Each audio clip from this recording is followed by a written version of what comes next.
क्षमा कर दीजिए पिताश्री, उन्हें क्षमा कर दीजिए।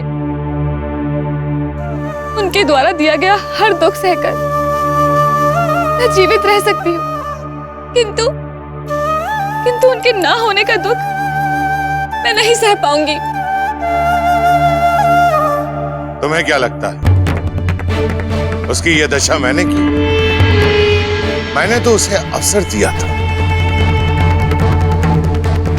किंतु अहंकार में उसने उसे अस्वीकार कर दिया। ये दंड उसे उसके अहंकार का मिला है, मेरे नियमों का उल्लंघन करने वाले का यही हश्र होगा।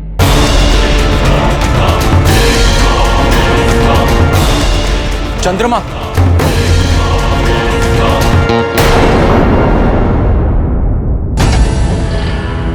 चंद्रमा, चंद्रमा, क्या हो गया पुत्र? उठो, उठो पुत्र, उठो।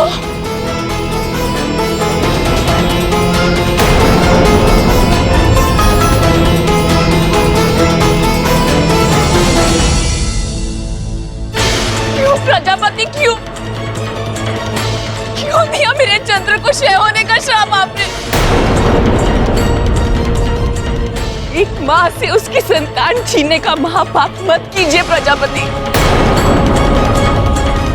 इसने जो भी किया आप उसका दंड मुझे दे दीजिए प्रजापति, किंतु इसके प्राण लौटा दीजिए। प्रजापति दक्ष का दिया हुआ श्राप वापस नहीं लिया जा सकता, किंतु ऐसा श्राप देने की आवश्यकता ही क्या थी?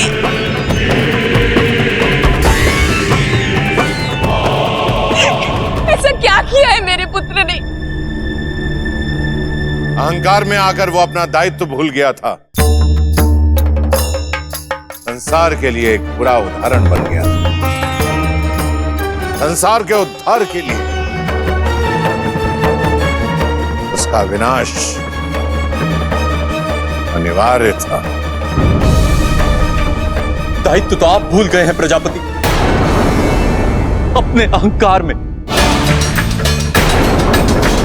संसार के संचालन करने का दायित्व, संसार का संतुलन बनाए रखने का दायित्व चंद्र को यह श्राप देकर आपने अपने उस दायित्व को भी त्याग दिया है। तो फिर एक श्राप आप अपने अहंकार को क्यों नहीं दे देते? संसार के उद्धार के लिए आपके अहंकार का विनाश होना अति आवश्यक है।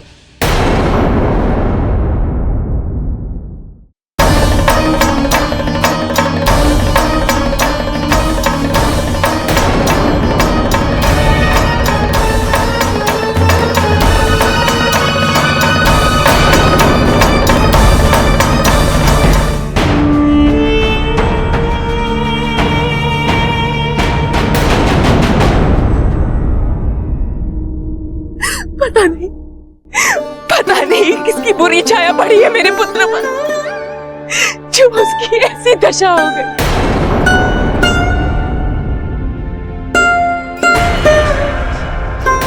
स्वामी, कोई तो उपाय होगा चंद्र को इस श्राप से मुक्ति दिलाने का।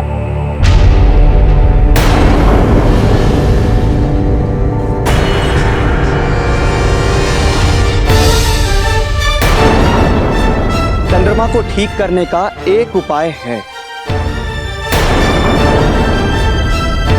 महामृत्युंजय मंत्र। कहते हैं मार्कंडेय ऋषि ने महामृत्युंजय मंत्र का जाप कर उसे सिद्ध किया और अपनी मृत्यु पर विजय प्राप्त की।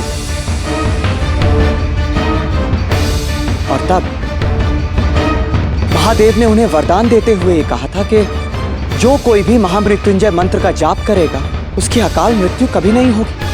परंतु समस्या यही है कि मार्कंडेय ऋषि ने इस महामृत्युंजय मंत्र को अब तक सार्वजनिक नहीं किया।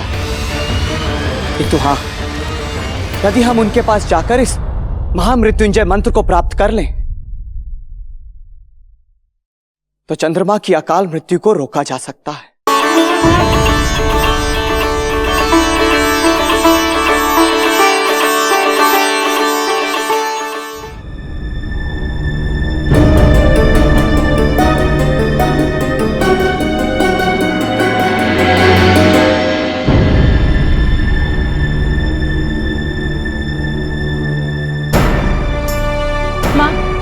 माँ सब कुछ ठीक तो है ना? मुझे बड़ी व्याकुलता हो रही है। क्यों? तुम्हें शांति नहीं मिली? और कितनी क्षति पहुंचाओगी अपने परिवार के मान सम्मान को?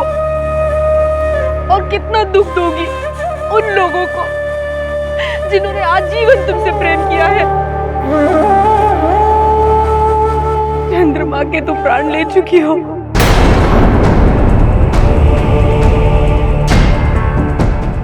अब और किस किस के प्राण लोगी तुम?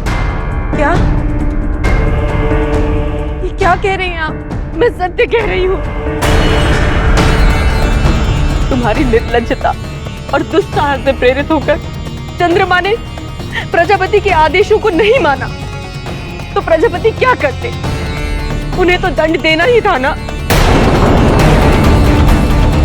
मुझे तो तुम पर गर्व हुआ करता था सती, किंतु आज तुम पर लज्जा आ रही है। इतने लोगों को दुख दिया है तुमने और मैं ऐसी पुत्री की इतनी अभागन मां हूं। नहीं मां, ऐसा ना कहिए।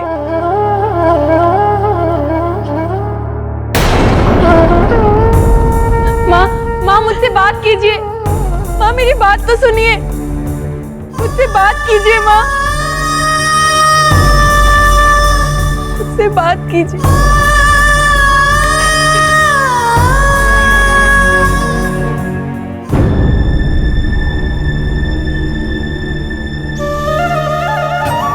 जाइए, सती इस दक्ष रेखा को पार ना करके पल पल जलती रहेगी, परंतु आपको कभी नहीं पुकारेगी।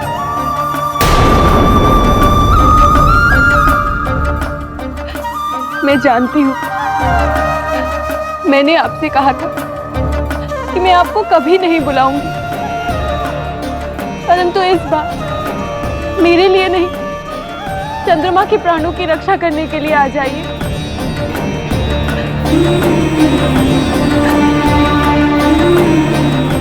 आ जाइए, चंद्रमा के प्राणों के लिए आ जाइए। यदि आपने प्रजापति दक्ष को इसके पूर्व ही रोका होता तो ऐसा नहीं होता। नारद, ये समय आरोप का नहीं है, समाधान ढूंढने का है। परंतु समाधान का मार्ग दक्ष ने बंद कर दिया है। शिव को श्राप देकर उन्हें पूजा अर्चना से वंचित कर दिया है।